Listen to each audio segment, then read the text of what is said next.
Well. It looks like we're going back to things being confusing on Twitter. So don't worry, I'm here, Max Pitts from Trades and Gains, to go ahead and clear things up. Because apparently setting interest rates is now a felony. That's where we are. Welcome to America in 2026, where inflation is sticky, gold is flying, and the Department of Justice is apparently auditing drywall. This weekend, Jerome Powell, the man whose only crime used to be saying higher for longer, announced that the Federal Reserve has been served grand jury subpoenas from the Justice Department, threatening criminal indictment.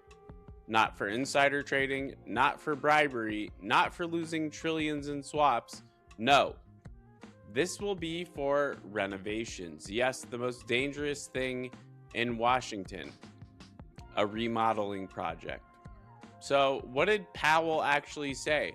Powell didn't mince words. He basically said, this isn't about renovations, this is about interest rates. Translation, they're not mad about the walls, they're mad about the rates at the end of the day. Shocker, right?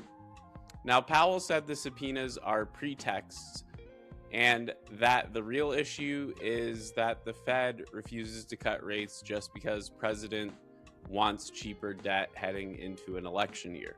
Which brings us to Donald Trump, a man who believes three things: gravity is optional, debt is patriotic, and the Fed chair should work like a drive-through window.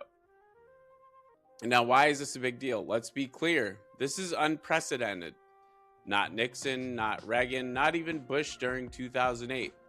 No administration has ever floated criminal pressure against the Fed chair for doing, well, his job. You can call him Sleepy Boy Powell or whatever you want. The man has done his job at the end of the year. This crosses the one line Wall Street actually cares about: central bank independence. Once markets believe rates are political, inflation is optional, and subpoenas replace spreadsheets, you don't get stable yields, predictable policy, or confidence for that matter. Instead, what you'll get is currency risk, capital flight, and gold at all-time highs, which, by the way, has already happened. So that should tell you everything you need to know. Now, markets, they didn't scream, especially the futures. They whispered nervously. Here's what moved immediately. The dollar, it fell across the board.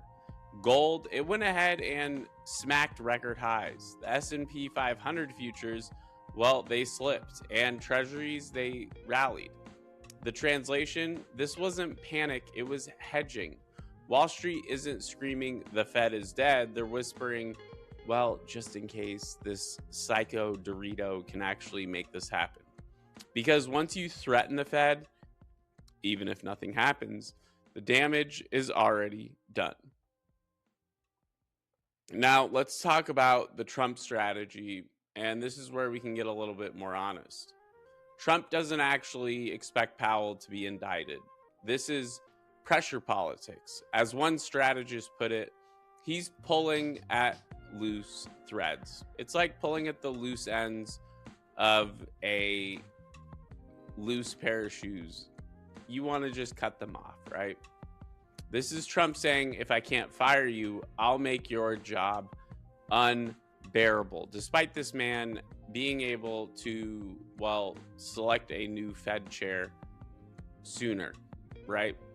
And why is he doing this? Well, Trump wants four things. He wants rate cuts, cheaper refinancing, a juiced market, and a housing rebound before voters show up. Powell wants data, disinflation, credibility, and history not calling him Arthur Burns 2.0. One of those people sleeps at night with no problems. Now, why does Powell's response actually matter? Well, Powell didn't blink. He said, I intend to continue doing my job with integrity. That's Fed speak for good luck. This matters because if Powell folds, future Fed chairs won't even pretend to be independent. Every rate decision becomes a campaign issue, a DOJ risk, or a loyalty test.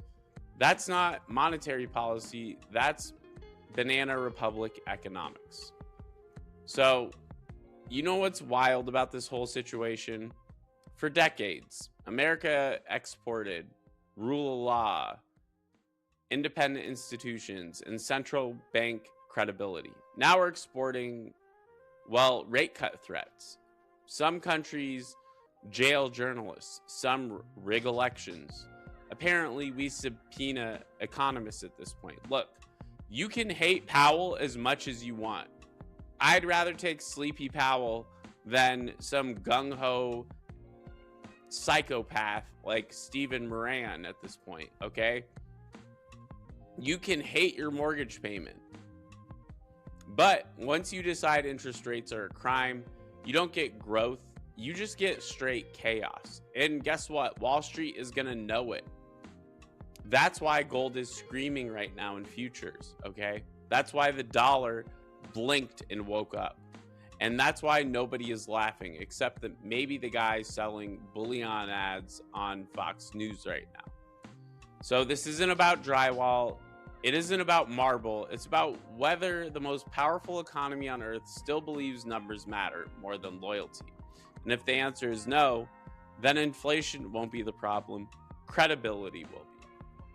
I'm Max Pitts. This is Trades and Gains. Make sure you sign up. Investor Central Club. Use the code STAXAPEX for 20% off your first month, because you would have seen this coming from our flow scanner recap from last week.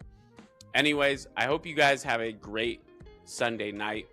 I'll see you guys in the next episode tomorrow when we get on Stream at Free Wi-Fi Radio, where we stream market options with Denali Trades from market open to market close. She's usually there just in the first about 2 hours, 3 hours of the day, typically. Anyways, hope to see you guys on stream. Follow us on Twitch or on Twitter.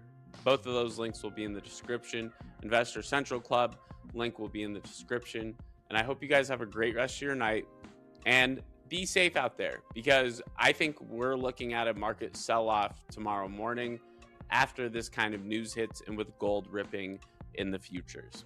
Have a great rest of your night, and I'll see you in the next episode.